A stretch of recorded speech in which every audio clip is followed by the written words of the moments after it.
위원장님, 네. 그 GM 사태를 다루는 우리 정부의 컨트롤 타워에 대해서 뭐 상당한 혼선이 있는 게 아니냐는 그런 이제 시선들이 있습니다. 현재 산업부, 기재부, 또 금융위가 각각 어떤 역할을 맡아서 나누어서 하고 있죠? 이 컨트롤 타워는 어디라고 봐야 됩니까?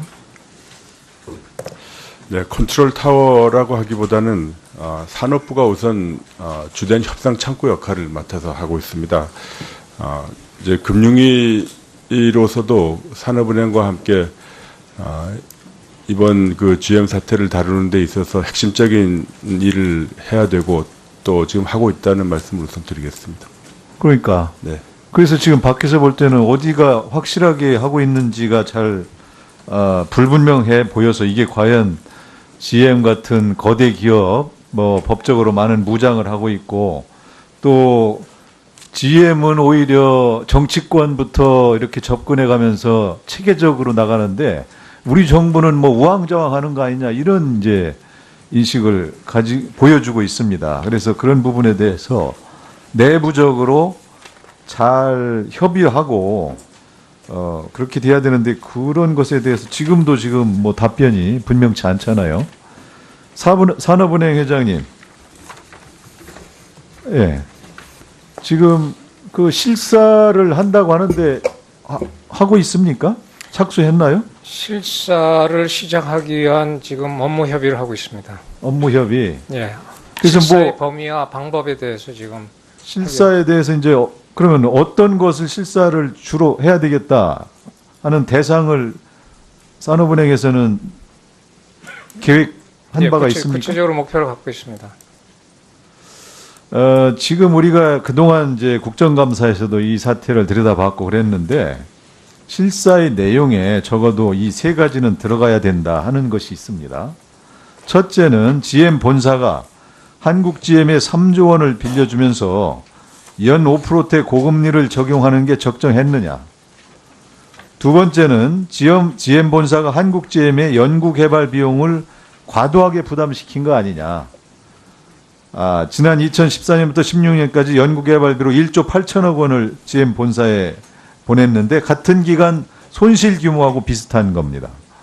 세 번째는 한국 GM은 원가가 매출에서 차지하는 비중이 94%, 국내 완성차 업계 평균 80%보다 훨씬 높습니다. 본사가 부품값을 지나치게 비싸게 한국 GM에 넘겨온 거 아니냐. 이런 것들에 대해서 반드시 실사가 규명되어야 된다. 이렇게 보는데 어떻습니까? 예, 저희도 앞으로 GM 폐쇄 가능성은 원가 구조에 달려 있다고 보고 원가와 관련된 부분을 집중적으로 저희가 실사를 합니다. 그래요. 예, 들어가십시오. 지금 뭐 GM에 대해서는 우리 기재부 장관도 얘기했지만 이 지속 가능성도 필요하다. 이제 이런 것들이 있으니까 그런 것들을 전략적 차원에서 밑빠진 독에 물 붓기로 한번 해놓고 또 몇 년 있다가 못하겠다고 나가고 또 이제 이런 사태가 반복되면 안 되니까 그런 점들을 잘 유념해 주시고요. 금융위원장님. 네, 알겠습니다. 네. 그다음에 보훈처장님. 그 우리 이제 독립운동가 유관순 열사가 네. 지금 그 공적의 크기가 건국훈장 이거에 관련해서 이제 우리 서훈 등급이 3등급으로 되어 있죠. 네, 그렇습니다. 이쪽에 있습니다. 예. 네, 네. 그런데 지금 유 열사의 그 역사적인 이제 항거 내용이라든가 이런 이제 업적에 비춰보면 이게 잘못됐다고 보여지지 않습니까? 그래서 그러자도 근거를 좀 살펴봤는데요. 그 근거에 의하면, 그러니까 저희들 이제 법적 근거, 옥고를 치른 이렇게 연한을 가지고 순 등급을 지금 매기고 있습니다. 그래서 저희들이 이제 알려진 아니 옥고를 치른 걸로 따지면 뭐 이분만큼 뭐 이 옥사하다시피 한 분인데 이걸 어떻게 3등급으로 할 수가 있어? 우리 역사에서 차지하는 비중이나 이런 것들이 이분만한 분이 어디 있습니까? 그래 지금 보니까 우리 국가 그 이제 서훈 등급을 재조정할 수 있는 법적 근거가 없고 되어 있단 말이에요, 법이. 네. 그 현재 상훈법에 서운의 추천 확정 취소만 되어 있고 재조정 법적 근거가 없어서 이거를 재조정할 수 있도록 재조정이 가능하도록 하는 이제 개정안이 발의되어 있는데 보훈처가 그동안 이 법안 개정이 이루어질 경우에 집단 민원 발생을 우려해서 국회 통과에 소극적이다 이런 얘기가 있습니다. 이게 사실입니까? 그렇지는 않습니다. 그리고 아니, 파악도 안 해보고서 그냥 아니, 답변하시는 거 아니에요? 유한순 열사에 대해서는 제가 취임한 이후에 여성 독립 운동과 관련해서 여러 가지를 이제 조사하고 그러는 과정이 있었습니다. 그래서 그 부분에 대해서는 저희들이 안 하고 있는 것이 아니라 정확하게 말씀드리면 지금 행안위에서 법률 개정안이 지금 현재 상정돼 있기 때문에 네네. 그러니까 법률이 네, 개정되도록 적극 노력을 해주세요. 네, 그렇게 하겠습니다. 예, 수고하셨습니다. 다음은 이진복 의원님 질의해 주시기 바랍니다. 예, 수고들 하십니다. 건익위원장님께 여쭙게요. 민간 기업에 대한 규제 강화가 국가 경쟁력에 긍정적인 측면이 있을까요? 부정적인 측면이 있을까요? 너무 포괄적입니까? 예, 양면이 있다고 생각합니다. 국내 한 경제 연구소 자료에 따르면 말이죠. 우리나라 기업 규제의 자유도를 개선시키면 GDP가 약 1.7% 정도 상승한다 그래요. 그리고 약 22만 1000명의 일자리가 창출될 수 있다라는 이런 조사 결과 보고서가 나와 있더라고요. 대통령 업무 보고를 하실 건의기가 2017년도에 반부패 관련 평가 결과 종합 분석 보고서를 보고를 하셨는데 이때 민간 기업들 청렴도 조사 평가하는 걸 검토해 보라고 대통령이 지시하셨죠. 예. 이 법적 근거가 있나요? 우선은 그 민간의 자율적인 청렴 노력을 지원하는 한 자, 방안으로서 그거는 답이 될 수가 없고요. 잠깐만요. 그리고 이제 대통령 말 필요하다면- 한마디가 끼치는 영향이 얼마나 크겠어요? 예. 이 부패 건의기가 이 공공기관 청렴도를 측정하는 업무 자료도 나와 있고 뭐 여러 가지 공공기관 청렴도를 측정하는 일들을 해오는 것을 보면 그럼 단 한 번도 그러면 민간 지수에 대한 발표를 한 적이 있어요? 없었잖아요. 발표를 하지는 않았으나 그 부분에 대한 필요성은 검토를 하고 그와 관련된 용역을 지금 진행 중에 있습니다. 이 법 제1조 목적에 보면 부패 방지 및 건의위원회의 설치와 운영에 관한 법률 이게 보면 말이죠. 공공기관 반부패 관련 평가를 하도록 돼 있잖아요. 민간인인데 해라고 그 법에 나와 있나요? 민간 기업에 대한 걸 해라고 나와 있어요? 예, 그런 점에서 이걸 본격적으로 실시하게 되면 법적 기반도 추진하려고 하고 있습니다. 제가 우려하는 거는요, 이 법률적 근거가 없다 그래가지고 나라를 벌쑥해서 놨잖아요. 예? 이 위험한 발상이에요. 이 마녀 사냥이고요. 이 정말 이런 식으로 하게 되면 북한의 5호 담당자하고 뭐가 다른 게 있어요? 이 의원님 이러고 이런 기업이나 민간 부분에 대한 것들은 여러분들이 캠페인이나 협조 요청 이런 거로 가지고 좀 하는 방법도 저는 검토를 해야 된다 생각해요. 이 부분에 대해서 드리고 싶은 말씀이 참 많은데요. 별도로 왜 어떤 근거에서 이런 일을 하게 되었는지 저희한테 보고서를 좀 보내주시기 바라고요. 짧게 해야 될 것 같아서 우리 금융위원장님, 금융감독원장님, 우리 국무조정실장님인데 제가 좀 종합해서 물어볼게요. 이 부처 간 업무 혼란이 한두 건이 아니에요. 가상화폐도 그렇고요. 부동산 정책도 그렇고요. GM 대우권도 그렇고요.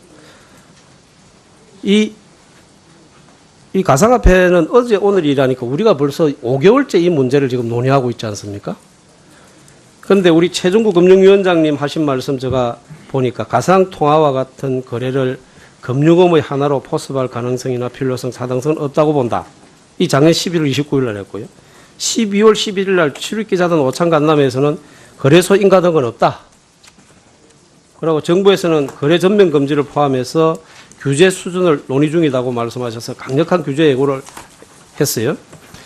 마찬가지로 우리 최영식 금융감독원장도 또 이렇게 12월 19일 날 취임 100일 기자간담회에서 가상화폐를 금융상품으로 보지 않고 화폐로도 보지 않는다.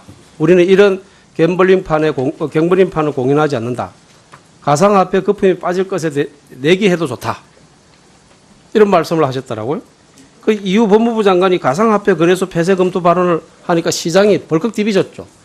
곳곳에서 젊은 아이들이 막 자살을 하는 일까지 생겼어요.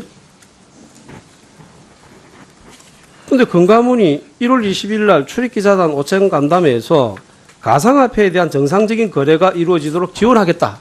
이렇게 말을 완전히 180도 바꿨어요. 이거 어떻게 된 거예요? 감독원장님?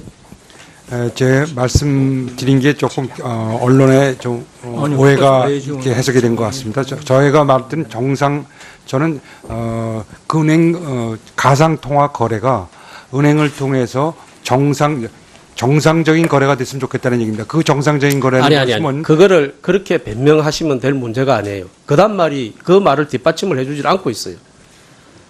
안정장치를 갖춘 취급업자를 통해 가상화폐를 투자하는 사람들에게 계좌를 개설해 주도록 은행에 독려하겠다 이렇게 말씀하셨잖아요. 네? 그 앞뒤 말이 맞는 말이에요, 그러면?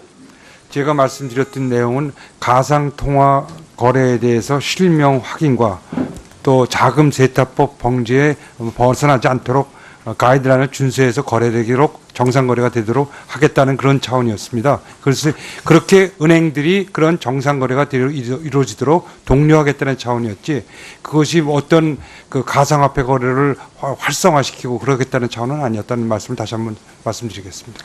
위원장님, 예. 이진복 위원님께서 말씀하신 부분과 관련해서 잠시만요. 예.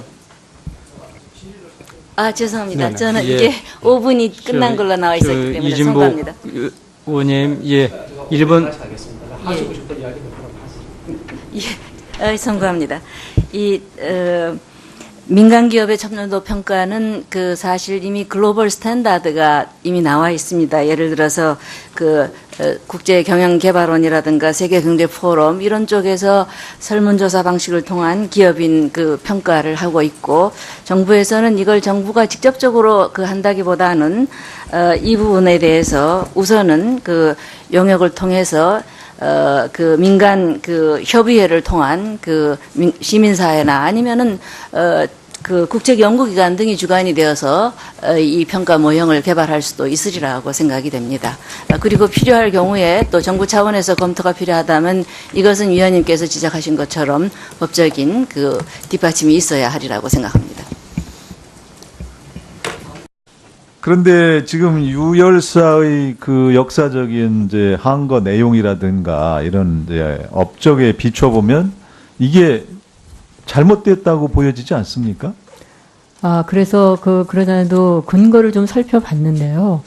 그 근거에 의하면, 그러니까 저희들 이제 법적 근거, 옥고를 치른 이렇게 연한을 가지고 순 등급을 지금 매기고 있습니다. 그래서 저희들이 이제 알려진 아니 옥고를 치른 걸로 따지면 이분만큼 이 옥사하다시피 한 분인데 이걸 어떻게 3등급으로 할 수가 있어요? 우리 역사에서 차지하는 비중이나 이런 것들이 이분만한 분이 어디 있습니까? 그래 지금 보니까 우리 국가 서훈 등급을 재조정할 수 있는 법적 근거가 없고 되어 있단 말이에요, 법이. 네. 현재 상훈법에 서훈의 추천 확정 취소만 되어 있고 재조정 법적 근거가 없어서 이거를 재조정할 수 있도록 재조정이 가능하도록 하는 개정안이 발의되어 있는데, 보훈처가 그동안 이 법안 개정이 이루어질 경우에 그런 것에 대해서 지금도 답변이 분명치 않잖아요. 산업은행 회장님. 예. 지금 실사를 한다고 하는데 하고 있습니까? 착수했나요? 실사를 시작하기 위한 지금 업무 협의를 하고 있습니다. 업무 협의. 예. 그래서 실사의 범위와 방법에 대해서 지금 실사에 대해서 그러면 어떤 것을 실사를 주로 해야 되겠다 하는 대상을 산업은행에서는 한 바가 있습니까? 구체적으로 목표를 갖고 있습니다. 지금 우리가 그동안 이제 국정감사에서도 이 사태를 들여다봤고 그랬는데 실사의 내용에 적어도 이 세 가지는 들어가야 된다 하는 것이 있습니다. 첫째는 GM 본사가 한국 GM에 3조 원을 빌려주면서 연 5%대 고금리를 적용하는 게 적정했느냐. 두 번째는 GM 본사가 한국 GM의 연구 개발 비용을 과도하게 부담시킨 거 아니냐. 지난 2014년부터 16년까지 연구 개발비로 1조 8천억 원을 GM 본사에 보냈는데 같은 기간 손실 규모하고 비슷한 겁니다. 세 번째는 한국 GM은 원가가 매출에서 차지하는 비중이 94%, 국내 완성차 업계 평균 80%보다 훨씬 높습니다. 본사가 부품값을 지나치게 비싸게 한국 GM에 넘겨온 거 아니냐. 이런 것들에 대해서 반드시 실사가 규명돼야 된다. 이렇게 보는데 어떻습니까? 예, 저희도 앞으로 GM 회생 가능성은 원가 구조에 달려 있다고 보고 원가와 관련된 부분을 집중적으로 저희가 실사를 합니다. 그래요. 예, 들어가십시오. 지금 뭐 GM에 대해서는 우리 기재부 장관도 얘기했지만 이 지속 가능성도 필요하다. 이제 이런 것들이 있으니까 그런 것들을 전략적 차원에서 밑빠진 독에 물 붓기로 한번 해놓고 또 몇 년 있다가 못하겠다고 나가고 또 이제 이런 사태가 반복되면 안 되니까 그런 점들을 잘 유념해 주시고요. 금융위원장님. 네, 알겠습니다. 네. 그다음에 보훈처장님. 우리 이제 독립운동가 유관순 열사가 네. 지금 그 공적의 크기가 건국훈장 이거에 관련해서 이제 우리 서훈 등급이 3등급으로 되어 있죠. 네, 그렇습니다. 이쪽에 있습니다. 예. 네, 네. 일단 민원 발생을 우려해서 국회 통과에 소극적이다. 이런 얘기가 있습니다. 이게 사실입니까? 그렇지는 않습니다. 그리고 아니, 파악도 안 해보고서 그냥 아니, 답변하시는 거 아니에요? 유관순 열사에 대해서는 제가 취임한 이후에 여성 독립 운동과 관련해서 여러 가지를 이제 조사하고 그러는 과정이 있었습니다. 그래서 그 부분에 대해서는 저희들이 안 하고 있는 것이 아니라 정확하게 말씀드리면 지금 행안위에서 법률 개정안이 지금 현재 상정돼 있기 때문에 네네. 그러니까 법률이 네, 개정되도록 적극 노력을 해주세요. 네, 그렇게 하겠습니다. 예, 수고하셨습니다. 다음은 이진복 의원님 질의해 주시기 바랍니다. 예, 수고들 하십니다. 건익위원장님께 여쭙게요. 민간 기업에 대한 규제 강화가 국가 경쟁력에 긍정적인 측면이 있을까요? 부정적인 측면이 있을까요? 너무 포괄적입니까? 예, 양면이 있다고 생각합니다. 국내 한 경제연구소 자료에 따르면 말이죠. 우리나라 기업 규제의 자유도를 개선시키면 위원장님, 네. 그 GM 사태를 다루는 우리 정부의 컨트롤 타워에 대해서 뭐 상당한 혼선이 있는 게 아니냐는 그런 이제 시선들이 있습니다.